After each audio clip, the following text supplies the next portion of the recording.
Geoffrey Howard Archer, Baron Archer, or otherwise Lord Archer, the author of books which have sold more than 320 million copies worldwide.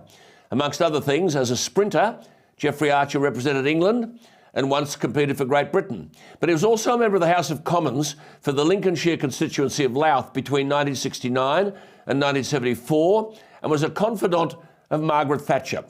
His 1979 novel, Cain and Abel, remains one of the best-selling books in the world. I've known Geoffrey Archer for years. We're great friends. But with the political upheaval in Britain within the Conservative Party, and given that he was appointed Deputy Chairman of the Conservative Party by Margaret Thatcher in September 1985, his insights, I think, will be interesting. In a stirring speech to the Conservative Party conference in 1993, Geoffrey Archer urged the then Home Secretary, Michael Howard, to, quote, stand and deliver, saying, Michael, I'm sick and tired of being told by old people that they're frightened to open the door, they're frightened to go out at night, frightened to use the parks and byways where their parents and grandparents walked with freedom. We say to you, stand and deliver. He then attacked violent films. I just make that point because we're talking tonight almost 30 years later and the problems persist. Lord Archer joins me. Geoffrey, thank you for your time. Before we get down to the serious stuff, it seems that the Colonials are still showing the way. You've got an Australian coaching your rugby side and now a New Zealander coaching a cricket side. What's the problem? We are international, Alan. We are willing to accept it's a possibility that just one or two people might come out of Australia and New Zealand between them who are capable of advising us on these things. No, I think in the case of the, Mr. Jones has been having a lot of trouble with the England team. We're 1-1, as you know. And on Saturday, we'll discover how much we beat you by, what the figure is that we actually surmount.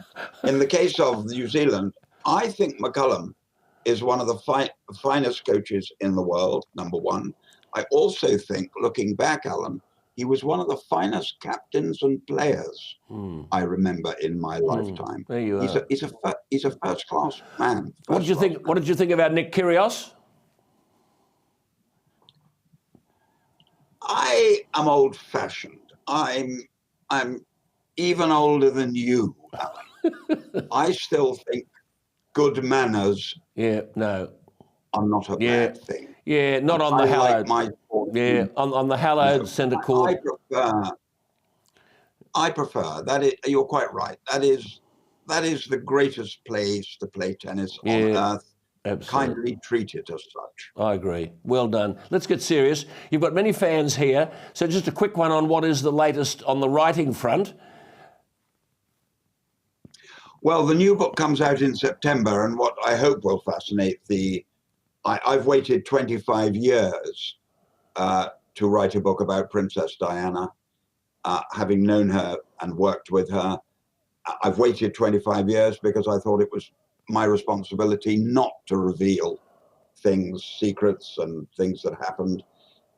So the new book, Next in Line, which comes out in September, takes William Warwick to the next stage, and he's in charge of royalty protection. But Ross Hogan, his number 2, is in charge of Princess Diana. Amazing. You're amazing. Just tell quickly, my viewers, you still do this in longhand. How many drafts?